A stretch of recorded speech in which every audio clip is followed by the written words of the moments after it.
24 hours after getting hosed by the officials in OKC, the Blazers got up off the mat and put together one heck of a bounce-back performance, picking up their 13th win of the year in overtime last night against the Houston Rockets, 137-131.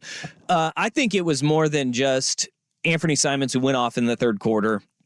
Jeremy Grant with an incredible shot that, hey. An emotionless banked-in three. At the Houston Rockets against the Portland Trail Blazers at the buzzer of regulation, they have some PTSD going on. Well, right? I mean, it's not good. Like, they've had the Blazers number overall, but let's make no mistake, the Blazers have ripped their hearts out at the buzzer a few times, Dane. But it was Jeremy Grant last night who banked in his three and sent the game into OT, and the Rockets quit. But something completely off script, too. I feel like the larger story here that we're seeing over the last two games is answering one of the biggest questions that Blazer fans had about Chauncey Billups. And that is, are these guys going to continue to play hard for Chauncey?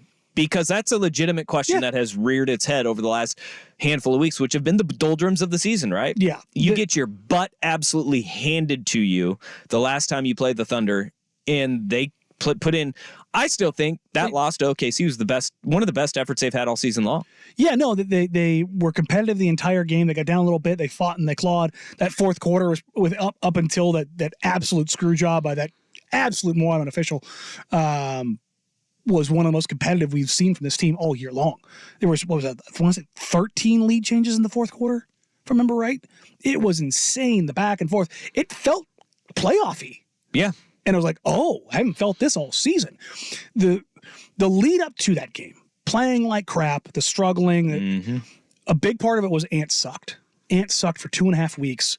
So much of that was, number one, Ant had the same thing I did. He had an upper respiratory infection. He was sick. Like, he was battling it. And he was playing in games he should not have played in. Like, he was absolutely dying out there. He probably shouldn't have played. That's not an excuse. Like, he knows that, it is what it is. But the other part of this is that Scoot Henderson being back in the starting lineup was just janky. Shaden being injured. He's just not ready for it yet. Yeah. And that change has been huge for them. Number one, for Scoot to be comfortable again. In the last couple of games, he's actually been really solid. You've gotten really good minutes out of him. He's starting to figure some stuff out again. His confidence is coming back again. But it also makes the starting unit, and this is going to sound terrible, but they don't have to play from behind with Scoot out there early on. Well, absolutely, because you have to defend the full floor. And yeah, that's the big thing. Is like, you do with Ant and Scoot out there. Ant has to go 5-on-4, and that was just a problem. Like, you can do that in the second and third quarters, where you can kind of stagger some things against some bench units and stuff like that and get away with it. Against starting units, it's too much to overcome. Yeah, and they made that change, and that has started to push the boulder back up, the Sisyphean boulder back up the hill, so to speak, for this season. But you're also seeing them get through the ugliness of this season. None of these guys are unaware of what this year is. Absolutely. And you're human if in the middle of January, when you know the trade deadline's coming, you're sick, you're beat up, you're on a brutal road trip. It's another, here we go situation. For it to come down and punch you in the teeth a little bit. We talked about that a lot, just based, like, it was the doldrums of the season. Every sport has it. Every single sport. In the NFL, it is that late October to November stretch, and then you start ramping up the playoffs in that final month of the season. In baseball, it's the dog days of summer that we always talk about, pre-All-Star break. And then in the NBA, this is it. And they're in the middle of it. And when you're not competitive, you don't have a lot to play for, and you know your roster is not built to win, you get some clunkers. But there were some inexcusable losses in there. Sure. And that's where the legitimate questions of, hey, can Chauncey get them up off the mat and get them competing again? Because that was something that you could say the Blazers were up against it talent-wise. They were up against it injury-wise. And they had a tough schedule. I mean, they've had two-week trips. And they have another one coming up in March. It's actually the longest. It's a 15-day trip. But it was always they would compete. they weren't competing. Like they were not. No. I think something that we've seen over the last week, whether it was the Brooklyn win that kind of spurred a little bit of action, the win over Indiana, when Pascal Siakam's first game as a Pacer, and then that Oklahoma City game followed by the Laker game was. Well, goodness gracious. The Laker one was, I think, more about the Lakers and less about the Blazers because the Lakers had lost to the Nets the game before, and they knew that if we lose to the Nets and the Blazers back to back, I mean they're in trouble anyways. But that would have been no. But this is back to back games now where we've seen they've gotten, and there's every reason in the world for them to be like, oh, on a back to back after a screw job. Oh God, yeah. And then roll over again. I thought it was good to see that team get up and really put together another, was it as clean as the Oklahoma City game that they lost? No, they got down 13, but they got back into it. And you know what we haven't mentioned here? DeAndre. Yeah. DeAndre was really good last night. Well, it's because I knew that he was going to be good last night when Chandler Parsons opened up his mouth and dropped an F-bomb on FanDuel TV saying he's not a max contract player. I was like, well, anytime Chandler Parsons says something, something good will happen to the Blazers. So DeAndre Ayton came back and he played really well. Yeah, and it's not a coincidence that the Blazers are getting better when Anthony Simons is getting healthy and DeAndre Ayton is back on the floor again. We can say what we want about DA, and I have been disappointed with him, to say the least, this year.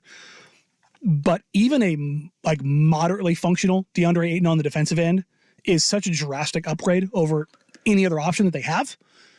Like even a halfway engaged DeAndre Ayton, because of his size and his athleticism, his ability to cover and switch and just be an impediment, changes everything for them on that end. And when he's actually engaged, which he was last night, incredibly active on the offensive glass, how he missed that lob from Ant bouncing it off the back of the rim, I don't know. But he found his touch again. He found his legs. He was converting the opportunities he should convert, was mostly careful with the ball. There wasn't a ton of careless turnovers. Ant had the two to him in the fourth quarter, a little sketchy. Well, the putback in the overtime, I don't think that can't be understated, that they had a miss and he had that putback, and that was like, okay, there goes life. That's what opened up that game, that 6-point lead back. Yeah, no, it was. And I don't need 18 and 18 or 18 and 17 from DA. What did he actually finish with? I think it was 17 and 18, right? Wasn't that what it was? Yeah, I think they took one board away when I looked last night. I don't need 18 and 17 every night, but 18 and 12 should be what he averages on the season. That should be the expectation. Maybe that number goes down a little bit on the glass because of Jabari Walker just seemingly gobbling everything in sight up. But you should feel DeAndre Ayton's impact like you felt him last night. Isn't it concerning? Isn't it concerning though that this is like more of his team than what he's ever had before, and it's still not the effort that was expected? Yes and no, because. And this is where I hold, maybe I shouldn't, but this is where I hold that little bit of hope for them with him. The first 6 weeks of the season, which were an S show after Ant went down and Scoot was nowhere near ready and the team had to completely change everything. Everything that he came with baggage-wise coming out of Phoenix, he had every right in the world to turtle up and do nothing.